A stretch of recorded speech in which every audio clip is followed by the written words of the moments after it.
And we are live. Hello, everybody, and welcome to Forever Rugby on Forever Sports. Apologies, it's our first ever news show, and I suppose it's about right that just literally minutes before we were going to go live, a big story has come through, and very strange story, quite a worrying story, in fact, in many ways, coming out of Munster Rugby. But we're going to cover that in quite a lot of detail. There's actually so much to talk about on the show coming up, so make sure right now smash a like on the video, subscribe to the channel if you are new. Coming up in the next sort of hopefully about an hour, maybe an hour and a half, we're going to be doing a Rainbow Cup North update. We're going to be doing an update on the South African contract situation. A couple of players signing new deals in South Africa. We're going to be looking at the British and Irish Lions, a bit of an injury crisis that they've got going on at the moment as well. We're going to be looking at the Wales squad that was announced and a couple of extra things like that. So yeah, please make sure you smash a like right now on the video there. Subscribe to the channel if you are new, and yeah, let's just sort of settle in for the next sort of hour and a bit. So we're going to start with the Munster situation. A bizarre story coming out of there right now, and they've just released a statement to say that literally this is the opening lines of the statement, which sort of gives you a little bit of idea of what's actually going on. It says, following an accident over the weekend, the below player update has been issued by the Munster Rugby Medical Department. Mike Haley, CJ Stander, Damien Delendy, and Archie Snyman require treatment for superficial burns following a fire pit accident at the weekend. Tell me you've never ever read something stranger being released by a rugby club. I don't know what happened, but basically it sounds like there was a bunch of players that were obviously at an event or at somebody's house, something like that, with the fire pit, and there was a major accident. Well, not a major, minor accident, thankfully. And as a result, Mike Haley, CJ Stan, and Damien Delendy and Archie Stamen have all required or have always got burned, basically. But thankfully, it doesn't sound like it's too serious. Haley and Stander are expected to return to training this week, and they might still be available for Friday. They had burns to their hands. But it looks like that Snyman and Delendy, Snyman's still currently injured anyway, will not be available this week. They sustained more substantial burns to their legs, hands, and face, and will not take part in their respective training and rehabilitation programs, and will meet a specialist again later this week. So some really, really horrible news coming out of Munster. The head coach, Johan van Kwaan, said that we are hugely relieved that the lads are all okay. The players have all been treated and are being well looked after, with Damien Arches meeting the specialist later this week to review next steps of their recovery. I mean, this is the last thing, first of all, that Munster need, and second of all, that the Springboks and South African management will need. I mean, the Munster need a bonus point victory this week Friday, to try and get into the Rainbow Cup North final. And we're going to go to that. We're going to talk about that in just a minute.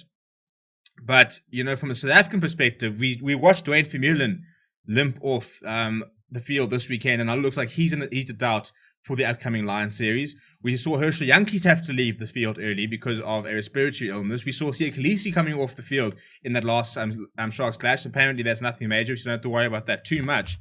But bottom line is that it's not looking good. And I mean, it looks like the British and Irish Lions also have injury issues, with one player already being called up, two other players receiving injuries as well. So, I mean, it's all happening really. But I mean, that's just a bizarre incident. So let's hope that there's nothing serious. I mean, Archie Snyman's availability for the Lions tour is already looking a bit sketchy because of injury. But the last thing that the Springboks needed is Damien Delendy having, you know, sustained major burns, which is going to take a while to return. And that's the problem, is that when it comes to something like burn, look, I mean, I can't say I've had too many major burns, but it's not something as simple as, you know, bit of icing will be fine. You know, these things do take a bit long to heal, depending on how bad they are. So yeah, all the best for them. Let's hope they have a speedy recovery. But yeah, it's just a very, very strange incident there. But yeah, Mr. Linkin Park will say, missing the bra so much they're burning themselves now. I hope they're all okay and good to go. It doesn't sound so serious. Yeah, I don't think it is too bad. I mean, as I said, the fact that Haley and Stander will be back this weekend means could be back this weekend means that they are fine. But the Indian statements does sound a little bit more serious, but they don't. Look, I mean, they haven't been hospitalized, for example, you know. So the fact that they're meeting a specialist later in the week will imply that it's nothing too life-threatening or anything like that, and they should be all right. But it's just a weird thing. We don't really know. I mean, does anyone know what a burn recovery sort of time period is? So yeah, when we're starting off with that, so it's a bit of a strange note to start off on. But yeah, to Munster fans, we will not be seeing Damien Delinde on Friday, nor Arcus Neyman, not that we expected, and CJ Stander and Mike Haley will be at doubt for Friday as well, which is not particularly good news given the fact of how important that that game on Friday is going to be. So yeah, moving on, smash a like on the video. As I said, please do subscribe. We're going to be doing a Pro 14 update. Let me just try and sort that out. Where are we?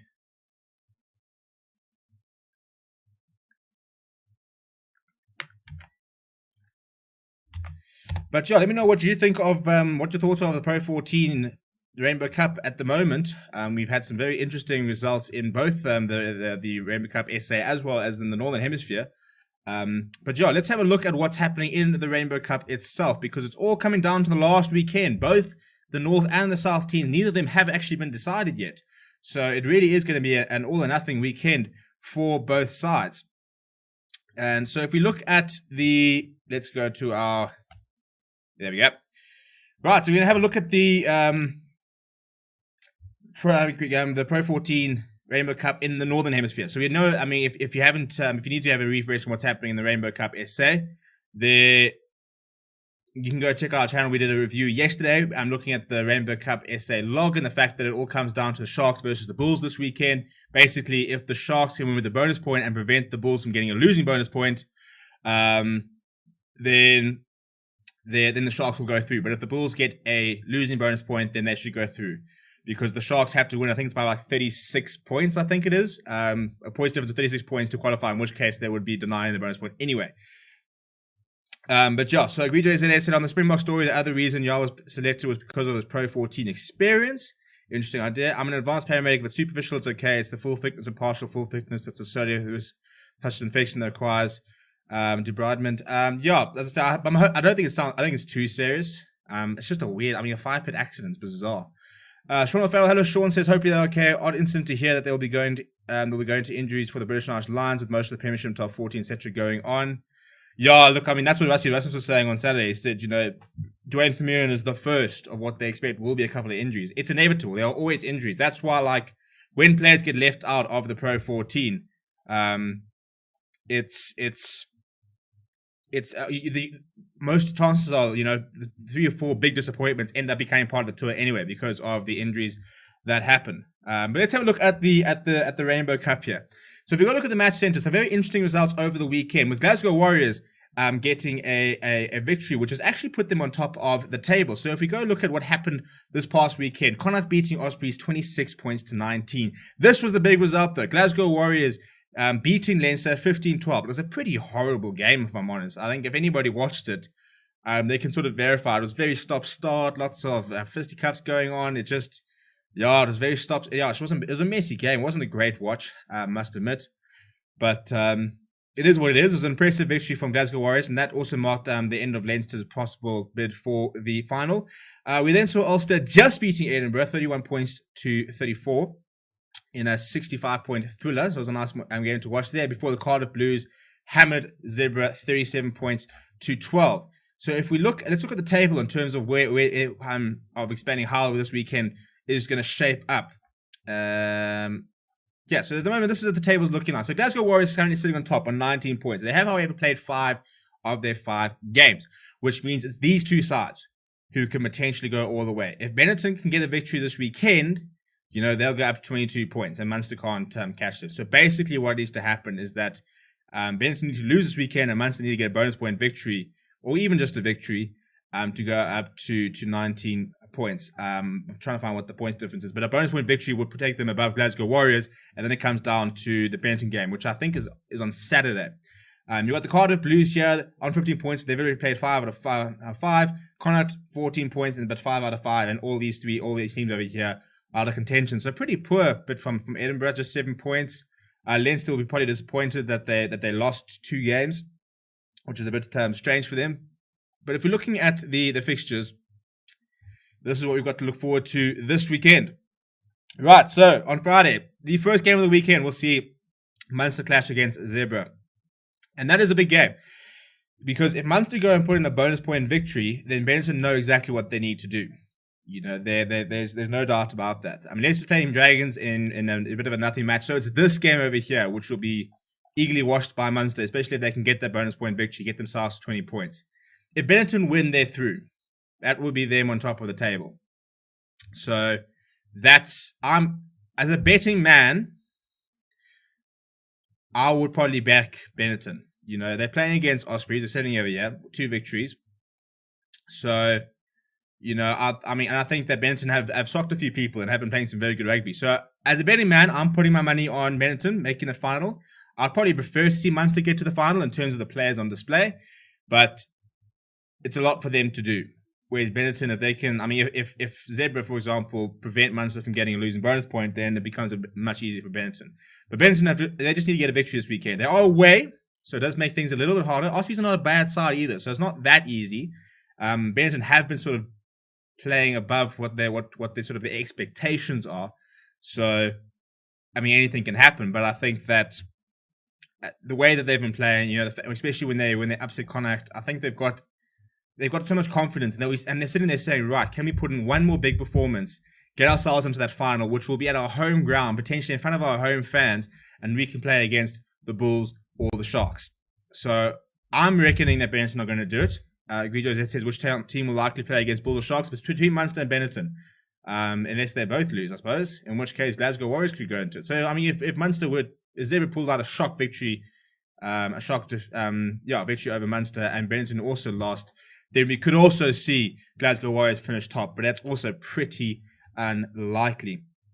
If we're looking at the stats ahead of what we're going to see in the final, Glasgow Warriors topping the attack stats. They've scored the most tries, most meters gained, third most points scored, 34 in the offloads, 100 defenders beaten.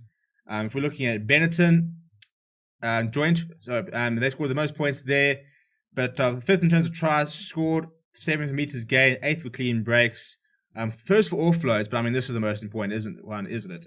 Points, games are won without points, so that's kind of why they're up there. That's how Munster are shaping up.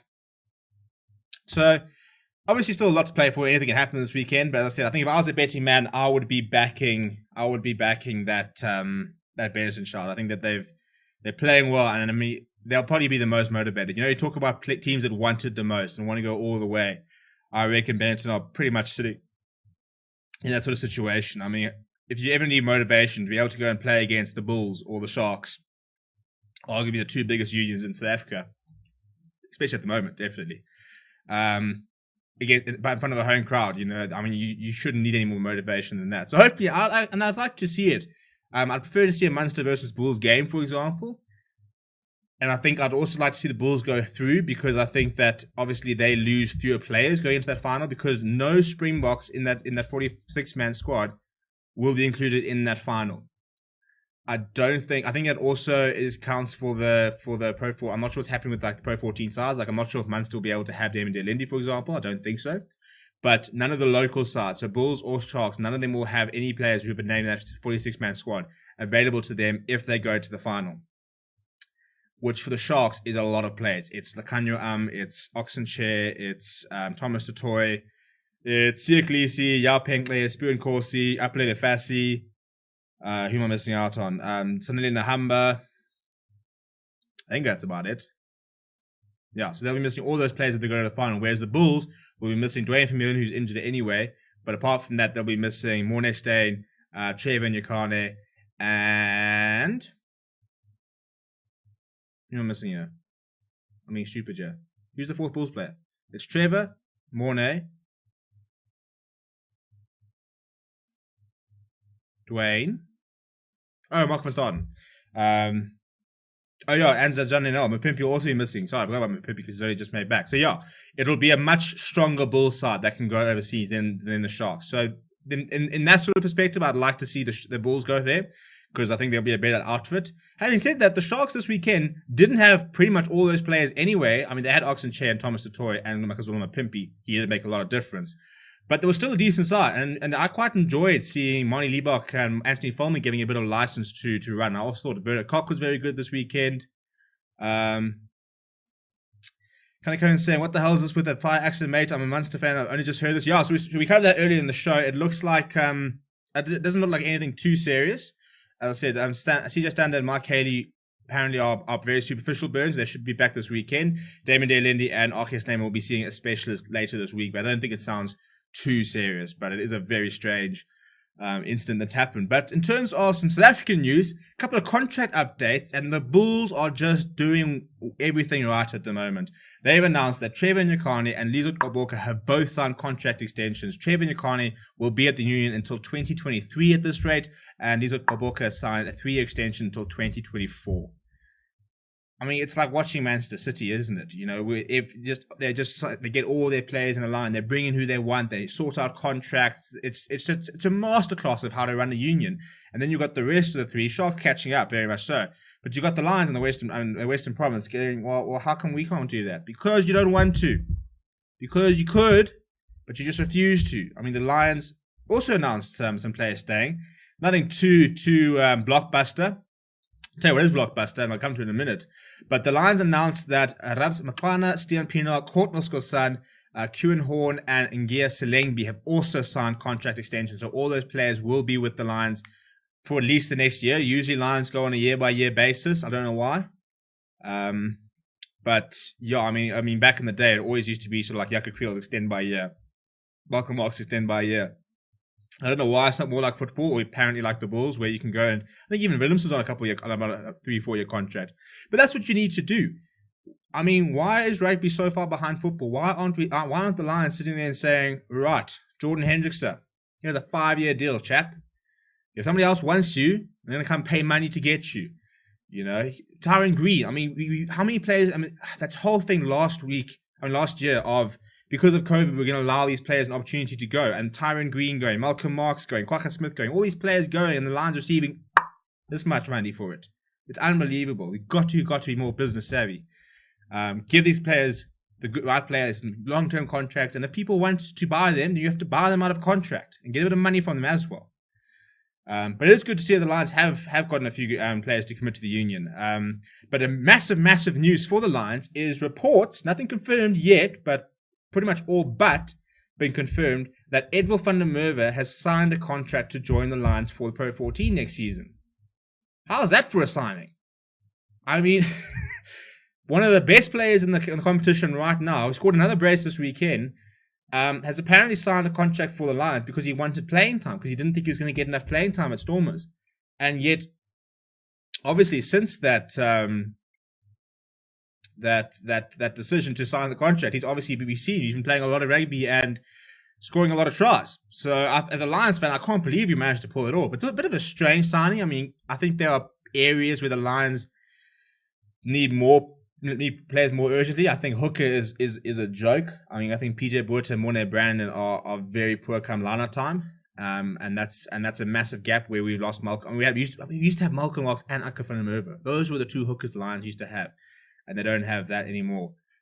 So I mean, we've literally 3 wings have announced a contract today, and then we're signing another one. It's just a bit odd. I'd like to see an inside centre sign. I'd like to see, a lock sign. I'd like to see probably another loose head sign. But I mean, Edwill van der Merwe is a fantastic player, so I'm certainly not going to be ungrateful that he's coming. I just think it's a bit of a strange area to strengthen. Short of fail saying, hopefully you guys get the win against Zebra. You better hope Ospreys do it against Treviso. The Rainbow Cup can only save face that the Bulls make the final ready. They'll lose 4 players to the Sharks, losing 8. As much as I'm annoyed by this, I don't blame Rusty. Look, I mean, especially when you see that Dwayne Vermeulen's been ruled out, and they asked him in the press conference. In fact, if you haven't seen the press conference, by the way, you can go check it out. We've got the full press conference up on the channel.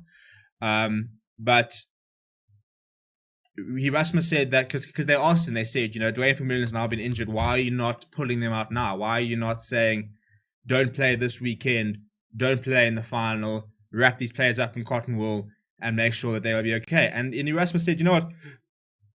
I've been in that situation. I've been a club coach. I've been a franchise coach. And he said it's not fair. These players, these unions are on brinks of trophies. You can't now just pull these players up because you worry about them getting injured. So I think that they kind of sort of said, we'll play the last round, but that final, we're not having them travel to Italy, come back, potentially come down with COVID, come and go into 10-day quarantine, all the traveling and stuff like that. It's a risk they don't want to take. And I can understand it because, with Dwayne Vermeulen getting injured, it's crunch time, really. I mean, you think that the final is going to be on the 2nd of June. It's 19th of June is that final. And the first test the Springboks plays on the 3rd of July against Georgia. It's 2 weeks later. So, if there's COVID case or something like that, 10-day quarantine, it takes some of these players, it would take those players out of contention for that first test against Georgia. And for a side that has not played rugby since 2019, we need all the time we can get as a squad. So they'll play this weekend, Saturday and Sunday. Enjoy your time with the family because by Monday training starts. You've got to be together as a Boks squad, stop running through the paces, getting everybody together, starting to get through all the systems and making sure that we're in a good space so that we are not half-baked by the time the British and Irish Lions come around, because that's what the fear is, that we're not going to be good enough and that the Springboks are going to be, off the pace come the British and Irish Lions stage, which I don't think will be the case. And I'm especially happy that the Rainbow Cup SA has been a much higher standard, so I think that these players are getting to some really good fitness. We are seeing casualties, though, and it's funny how that starts to happen. The first couple of weeks, you often don't get too many injuries after a decent preseason, because we finally had a preseason. So obviously we saw lots of injuries last year at the beginning of the Super Rugby Unlocked, because that was kind of preseason. You haven't played rugby for 7-8 months. Boom, boom, boom. Lots of injuries. But now, as these players' bodies have gotten more used to it, it's been all right. But now we're seeing 3-4 weeks, a couple of players going down. And we saw Vincent Tutuka go down for the Lions. Dwayne Vermeulen, obviously. Ulrich Lowe was injured. Herschel Jenkins had a respiratory issue. So we've seen more injuries in the last couple. Tutuka and Kunu went off quite early. But, yeah, I mean, it's one more weekend, really, that we've got to get these players through. Jean-Lenel saying, do you think the Sharks can beat Munster or Benetton with a B team? Look, the Sharks got some very good depth. I just don't think they can cope without 8 players. I mean, you think of that Sharks lineup, it would then suddenly be, I mean, Instukum Kuna looks like he's out for a while, so they're going to have to bring in a loose head. It'll then be Fezenbata and probably Mark Kumbra or Vian Herbst. Then you got, your locks will be fine for the Sharks, but there's going to be no Sia Khaleesi. Notches already injured. You won't have Nahamba, not that he's already been playing, but you won't have the Kanya you won't have Makazorma Pimpi, you won't have Spoon Corsi, you won't have Yapenkle. I mean, they're not going to have any wings left. No Fassi as well, so that backline will suddenly be very much second string, which would be a shame that this is going to be the first sort of north-south clash we're going to see with the Sharks and the Rainbow Cup side ahead of the Pro 16, and it's going to be not a brilliant side. Quite say our salaries dropping in Europe. Players don't seem that eager to move from the Southern Hemisphere anymore. No, I don't think so. I'm hoping. Look, the Bulls have had some big injection, but there is also a salary cap. So I think that people need to realize there's a salary cap. So it's not just the case of those Bulls have got this massive, wage budget and nobody else can compete. There is a salary cap, so it can't just be the case that the Bulls can just throw money because they've got more money. They obviously can pay. You can kind of tweak the system and with different perks and stuff like that. And I think that hopefully with the incoming of getting some foreign currency and going to the Pro 16 and getting that money in, we can start extending that salary cap and we can start getting more players into the system. But, I mean, as somebody rightly commented in other videos, the big thing is if we want to keep our players, we want to get players to come back, we've got to look at our coaches and we've got to try and get our coaches up to scratch. Jake White is busy providing a masterclass. He's put together a really good coaching staff. Joey Mangala is doing a phenomenal job in that Bulls side. They're bringing in the right players and they look untouchable. And we need to see that with more of our unions, Are John Dobson, Sean Everett, and Ivan van Rooyen, 3 of the top 6-7 coaches that South Africa has? I'm not saying in the country, I'm just saying South African coaches. There are a lot of coaches out there. And, previously we've had some really good coaches in the country. But I think there's a little bit of a sort of we're a bit of a lull period at the moment with coaches who are young and up and coming. We don't really know sort of what the story is going to necessarily be. I mean, all I'm saying is John Dobson's a very different coach to when, Eddie Jones is supposed to come to the Stormers. That's a big coach. And we had John Mitchell, John Plumtree for years. We had some really good coaches in this country. At the moment, there's still a lot of question marks about some of the coaches. Sean Fowl says, at the moment, the Premiership and top 14 have the most money, so that's why they can get the best players, 100%. Kanakunan saying, French teams have the money, Premiership clubs are in massive debt. I'll say, well, look, it doesn't help when you've got teams like the Saracens just dribbling the system and being relegated. All for that, because you can't just do shit like that. Hooper said, let's not forget what the UK bookies gave the Boks in the World Cup final. Oh yeah, no, I mean as you said in the thing we heard, the Rassie must be loving all the underdog talk. I mean, if you watch Chasing the Sun, Rassie Erasmus sat in that pub with Jacques Niemeyer and said, listen, I reckon we can win the World Cup. And he told SA Rugby, I can win you the World Cup, but I'm going to need you to let me take all the overseas players and bring them in. And I think people didn't realize just how good the players were overseas. I mean, I think it was Squid Rugby was saying that he reckons that the Springboks have 4 of the 5 best locks in the world between Arceus Snyman, Franco Mostert, Lut Diaga, and Evan Etzebeth. And I think he's right. I mean, any of those 4 locks walk into any side in the world. I think that's a fact. So the fact that you've got 2 of those locks who are going to be on the bench shows you the sort of the depth. But because he's been able to bring all these overseas players, your Ches and Colby's, now that Andre Parra's overseas, but Damien Delindi now overseas. There's so many overseas-based players who came in and played such a big role for the Springboks. Can't see how Arceus Snyman will get any game time when he's played just 8 minutes over 6 months. He wouldn't last even one half of an intense test match. Yeah, well, this is what people were asking Rassie Erasmus, and they were saying, how can you pick him, because they didn't pick somebody like Lizo Walker because he's injured. They didn't pick JD Schickerling, who rolled his ankle, but they picked Lut Diaga and Arceus Snyman. And Rassie Erasmus said the reason we picked them is because they played like 25, 26 tests. He says they know that they can get up to scratch. They know they can be in a high-performance environment. He said, Jacques Niemeyer was talking about the Evan Etzebeth example. And when he had that, I think it was like 7-8 month injury, and he did it in South Africa with high-performance coaches and stuff like that, and they managed to bring him back against Argentina, and it was no issue. So I think they're trying to replicate something like that. I do agree, though. I do think that it's such a risk to take these players who just haven't played. I've been worried about Andre Pollard. He hasn't played rugby, a lot of rugby, and, what happens if we prepare for Andre Pollard and he gets injured in the first game? Now, Morné Steyn and Alton Jantjies are very different players. I mean, they're all 3 very different players. Morné Steyn's the most like Pollard, I suppose, but he doesn't have the same defense. He doesn't have the same sort of physicality. He's got the kicking game, but they're different players. Alton Jantjies is a completely different player. So it's so difficult to sort of prepare around players who haven't played a lot of rugby. Thankfully, as I said, the lock depth is unbelievable for the Springboks. So I don't think that's a major issue. If Arceus Snyman doesn't get to play, you've got options. Lots of them. It's the one position where the Boks are extremely blessed. Well, I mean, there's several other positions, but that is the position that the Boks are blessed at. Rassie must be loving all the underdog talk. I said that I hope that it doesn't rain in Durban on Saturday.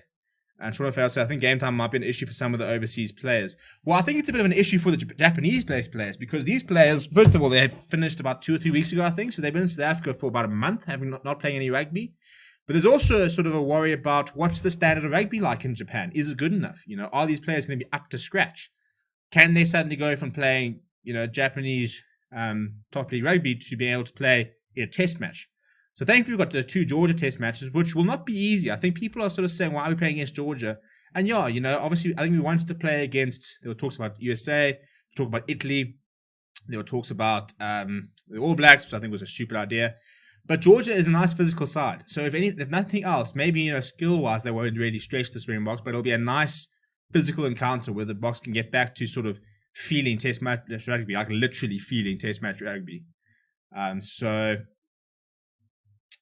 yeah, I think that's going to be interesting there.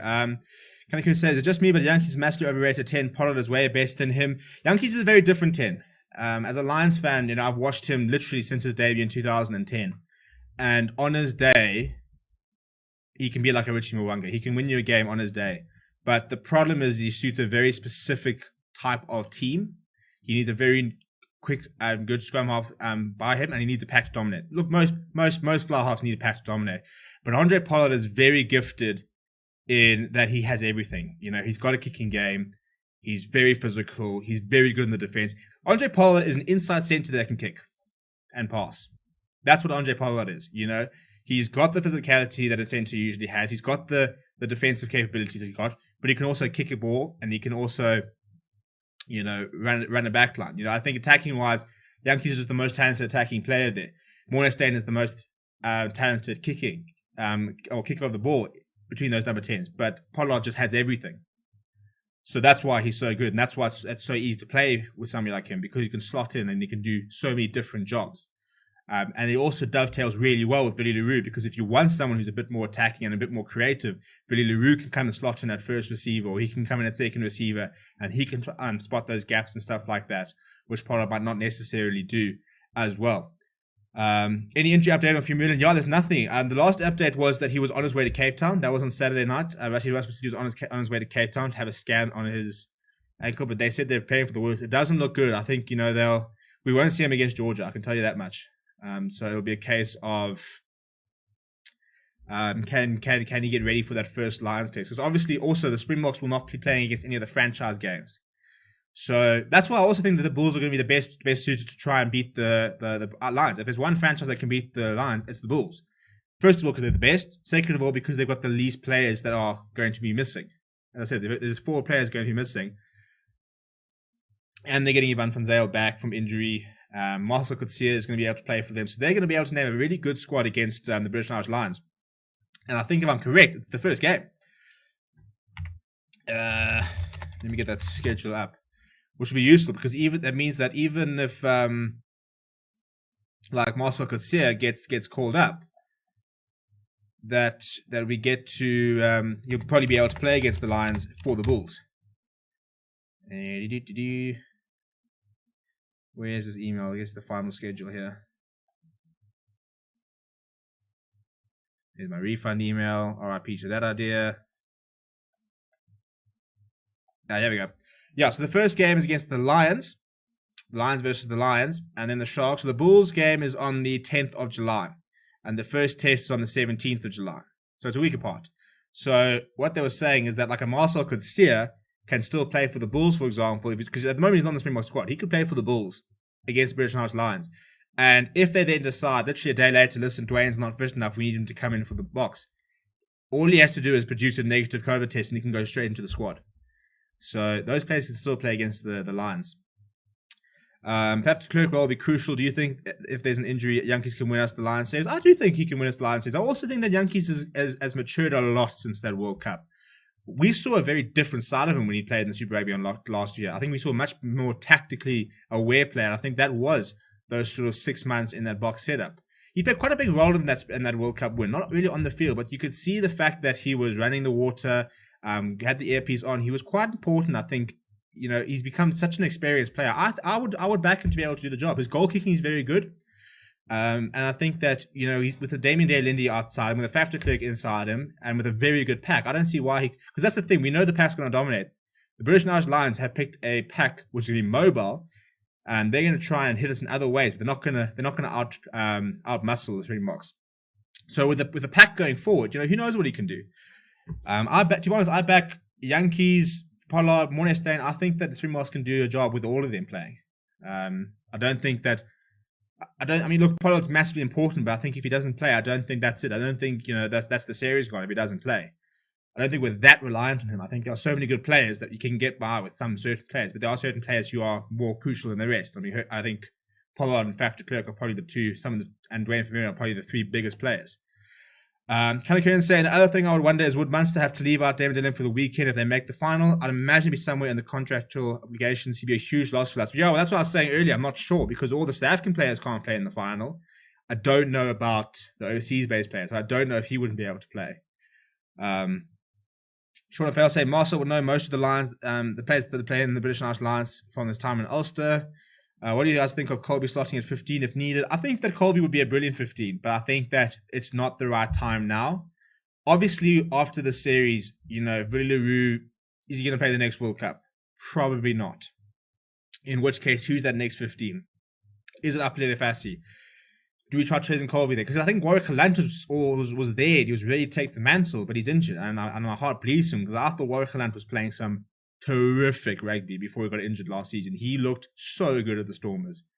And he looks like your perfect Billy Leroux sort of replacement. He can kick, he can tackle, he reads the game very well, because that's what Billy Leroux does. He's a brilliant reader of the game.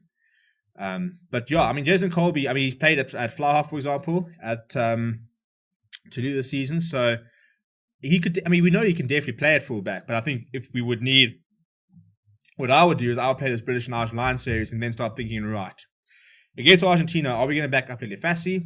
Are we going to maybe play Jason Colby at fullback? What are we going to start doing? even the outgoing series. I think at the moment, you've got to treat the Lions series like a World Cup. Best team, 3 games in a row. Win the series. After that, right.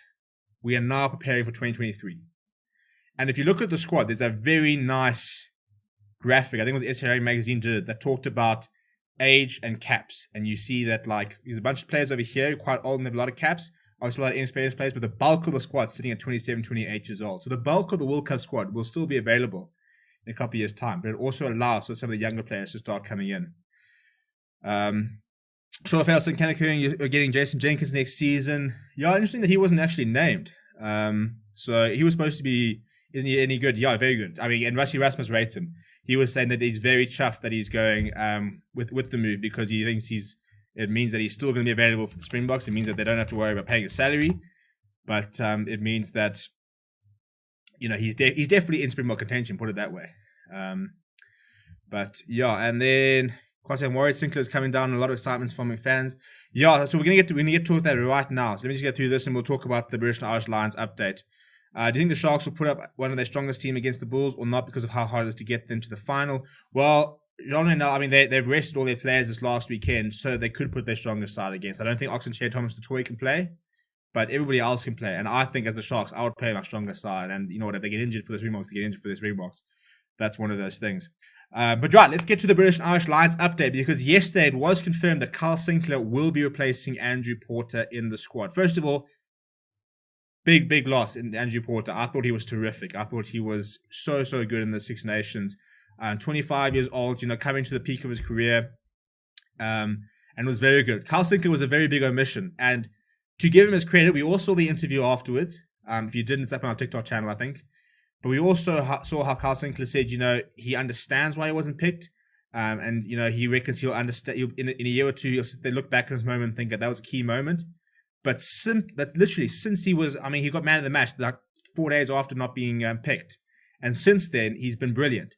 And Warren Gatton, and literally its quote said, since not being picked, Carl Sinclair has put in some brilliant performances, and hopefully he continues to put up the 2 fingers against me. So yeah, that's exactly what happened. Carl Sinclair didn't get picked and said, well, bugger you, Warren, I'm going to prove that you made a mistake. Put in some really big performances, and all of a sudden he's back in the squad. And sometimes you need that bit of a kick up the arse. Sometimes when you think that I'm sorted, they say, listen, no, you're not. Some players respond badly to it, but other players can sort of rise to the challenge. And Carl Sinclair's definitely risen to the challenge. There's been a bit of a mixed reaction, so let me know as a Lions supporter, if you're excited he's coming or you're a bit nervous, because some fans saying that he had to have come and it shouldn't have been, included in the first place. Some players are worried that he's a walking penalty and he's going to be a bit of a liability.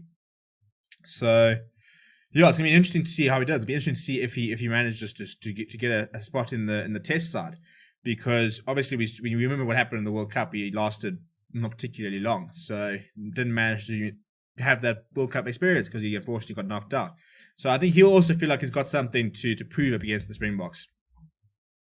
2 other injuries, and they will literally play against each other, is Dan Bigger and Sam Simmons both went off this weekend playing in the Premiership as Northampton played against Exeter Chiefs. So Dan Bigger doesn't look too serious. Apparently it's a bit of a chest injury. They said that basically they were looking to make a change anyway, and he was a bit sore, so they sort of took him off. Whereas Sam Simmons looks a little bit more serious. I haven't had any updates on how serious it is, but he looks like it'll be a bit more serious. And that'll also be a pity, because he was such an exciting pick for the Lions that if he doesn't manage to come down to South Africa, I think that'll be quite a big pity. So we'll have to wait and see. I mean, their first test is against Japan on the 26th before they fly down and they face the Lions on the 3rd. So we'll have to wait and see what happens with those 2. Kanakern saying, I can give you a simple answer. I don't like him because he tends to be a muppet. Yeah, look, as I said, Carl Sinclair's quite a divisive character. Lots of people like him, lots of people don't like him. I think on his day he's a brilliant player, but a bit like Mario Itoje, can be a bit of a walking penalty. And we've had players like that. I mean, we watched Bismarck du Plessis and Yanni du Plessis give away stupid penalties for their, 100 tests or something stupid. But there are players who on their day can change a game. So yeah, short of fantasy, I personally think he's a hot head, and all South Africans have to do is get under his head, and then South Africa will get penalties easy from him. Yeah, well, I think that's definitely probably going to be a tactic as well. Same as Mario Itoje. You got to try and, a bit like that Mario Itoje versus Faf de Klerk battle and stuff like that, how they kind of milked that and targeted him, and then, it sort of turned on him. Jalen Stamen say, will the players that's picked for the Lions tour play this weekend in the Rainbow Cup? Yes, they can play this weekend, but if the team makes the final, they can't play this weekend. They also won't play in the Currie Cup. So that 46-man squad will not play any part in the Currie Cup next week. They will not play in the franchise games against the Lions as well. This weekend will be their last involvement with their local franchises. So after this weekend, it's Boks time, and they're in that Boks squad. And then finally, we had a squad announcement today as Wales announced their squad for the international window, which will see a couple of good games actually. So let me just get that up. Right, there it is. So the Wales will be playing against Canada on Saturday the 3rd of July before 2 games against Argentina, 10th of July and 17th of July. Jonathan Davies has been named as the captain. So if we go through that list, well, this is the squad that will be traveling or hosting. I think they're hosting. I'm assuming they're hosting. If anyone knows where these games are actually happening, give me a shout. I actually meant to check it earlier. But it's Rodri Jones, Nicky Smith, Gareth Thomas, Elliot D, Ryan Ellis, Sam Perry, Leon Brown, Thomas Francis, Dylan Lewis, Adam Beard, Ben Carter, Corey Hill, Will Rowlands, Tane Basham, James Botham, Ross Moriarty, Josh Navidi, Josh Turnbull, Aaron Wainwright, Kieran Hardy, Thomas Williams, Roger Williams, Callum Sheedy, Jared Evans, Jonathan Davies is captain, Willis Halaholo, Nick Tompkins, Ben Thomas, Hallam Amos, Lee Halfpenny, Jonah Holmes, Owen Lane, Ian Lloyd, and Tom Rogers. It's still a pretty good squad, by the way. I mean, you look at those players. I mean, you look at the backline players there. Callum Sheedy is very good. Jonathan Davies is very good. I mean, Lee Halfpenny is class. You know, I think Josh Navidi's I personally think he should be on the plane to South Africa. So, you know, that's a big one to have. So that would be quite cool too. I mean, it's going to be a bit of a strange couple of months. We've got so much rugby that I actually don't know what we're going to be able to cover just from a sheer time point of view. Because in the next couple of weeks, we've got Rainbow Cup wraps up this weekend in terms of the first competition before North versus South final next weekend. That is the end of European Club Rugby. But the Currie Cup starts next weekend, which means that for South Africa, we've got the Currie Cup Premiership Division happening. We then have the international test window. So all these teams are playing. All the international teams are playing, as well as the Lions versus Springboks tour. So we're going to have a packed schedule. So, I mean, we're going to be covering as much as we can, but it is going to be very, very busy. And hopefully this show that we're going to be trying doing on a couple of times a week will help us be able to sort of manage and be able to sort of address all the different rugby, because there's going to be a lot to play for. Sean Fell says, Wales are hosting the games. It's going to be the same in Ireland, play Japan and USA. Yeah, that's why I kind of got the idea. Usually these sides go on an outgoing tour, but I think that they are hosting sides. Although I think France are in Australia for that series. Also, that's going to be a very cool series. Let me try and confirm that.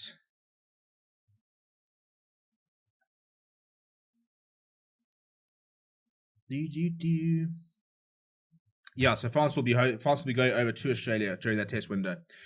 Calicunan says, I thought just occurred to me, imagine John the Bull Hayes against Tendai and Tyree in 09. I think they give been a proper match. Yeah, a couple of sort of articles been talking about, like, you know, this Lions team versus this Springbok team. And yeah, I mean, there are some historic battles that would be absolutely epic.